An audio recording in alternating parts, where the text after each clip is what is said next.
CC, every team's allowed to have a bad game. Was this a sort of a bad game for the Packers? Is this a sign of bigger problems on this team?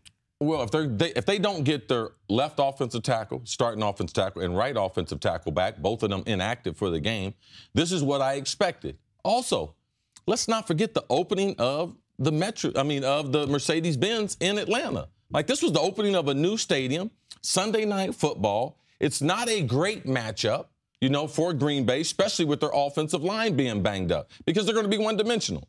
With his tackles out, he's not going to be able to get a running game going. You're going to have to lean on Aaron Rodgers. And as we saw, Atlanta's defense, very, very fast, undersized, creating turnovers. That's what Dan Quinn does. So for me, this is more of an outlier based on injuries.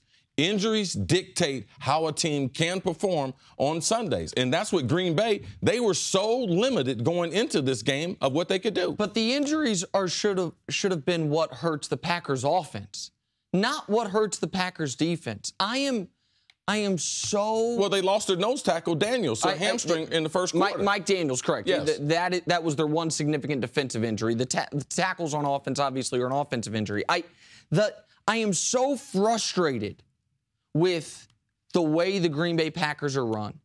Aaron Rodgers is one of my favorite players in the league to watch. I believe him to be the best quarterback in football and on the Mount Rushmore of all-time quarterbacks. And the team, since they won the Super Bowl, that was back in 2010, since they won the Super Bowl, they have not had a single season of a defense ranked in the top 10 in points, ranked in the top 10 in yards. You're supposed to be able to luck into a good defense once in 7 years. And once again, the defense that, look what they did to Seattle. I think Seattle's going to be good. Like, maybe this is the year the Packers have a good defense. No. Turns out that's what Seattle is right now offensively, because San Francisco just did the exact same thing to them. It is so frustrating watching Aaron Rodgers have to make do with not only a wide receiver at running back, and not only guys who I question how good they'd be at wide receiver without him, but also constantly, when they're playing good offenses, be coming from behind. This was a team in Atlanta that you knew going into the offseason. This team was up 31-0 on us. This team put up 44 points on us in the NFC Championship game. What are we going to do to bridge the gap? And the answer for Green Bay defensively was, let's just hope Aaron can outscore him. Hey, the Falcons played pretty well. The Falcons showed they had no Super Bowl hangover. They showed up. They showed their fans that this team is for real. Matt Ryan came back out and was throwing the ball. I mean, anyone especially that after a poor week number one in Chicago, a game that they could have lost. They barely got through that one. They really showed that this is the team that went all the way last year. Just about all the way. Until the very end. The very end. Atlanta was really good. But Green Bay is supposed to be one of the very best teams as well. Like, you get no consolation prize for coming close when these are your direct rivals. When these were the last two teams standing in the NFC. And this game went the same way the NFC Championship game did, which is where it's 31-7 early in the third quarter, and you're like, what the hell happened? Well, one thing with Green Bay, they don't go outside of the organization as far as developing players. They don't like to participate in free agency. So besides the players they draft and the players they have on their practice squad, which they try to develop, they don't believe in spending exorbitant amounts of money in free agency. But they're one of the most profitable franchises. It's the only franchise that's publicly owned.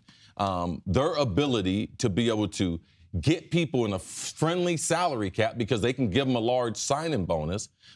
So I think you have a problem with how they go about doing business. I think that they have listen, I don't care what your motto is. When you have Aaron Rodgers, you have to do some different things, because what other franchise has Brett Favre to Aaron Rodgers? And they can only account for 2 Super Bowls. They should have won. Eli's got 2 himself. Well, that's my point. And that's where the Super Bowl is, obviously, it's great for the franchise, great for the players, but it has masked what I believe is mismanagement by this team. What is your absolute floor as a franchise when you have Aaron Rodgers as your quarterback?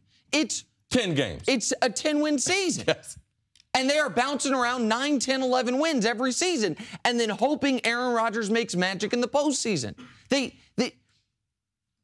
Because they won that Super Bowl, Mike McCarthy and Ted Thompson have lifetime exemptions. But it's time to look at it and say, why? When you say we don't participate in free agency, we're going to be the one team in the league that sits out of free agency every year.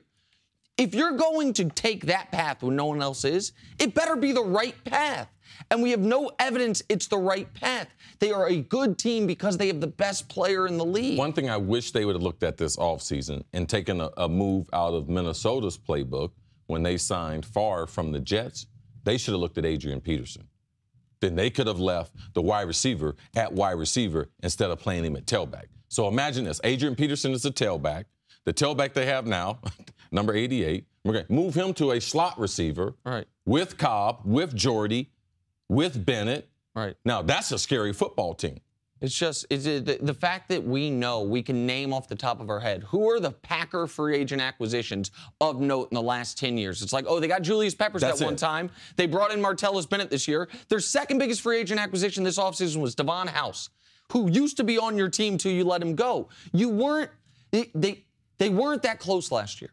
They got mollywopped in the NFC Championship game, and they just decided to run it back when they knew Dallas should be better. They knew Atlanta was bringing everyone back. They knew Carolina was going to bounce back. That, as a football fan, it's frustrating because I like to see Aaron Rodgers have the best chance to win, and I don't think that's what we're getting. Between the Packers, the Cowboys, and the Seahawks, like, we all thought we were going to see 3 huge performances from 3 different teams. All fell flat. Thanks for watching. Subscribe here to get the latest from the show. Also, be sure to check out more of the best clips from First Things First, or go watch a few segments from our other shows on FS1.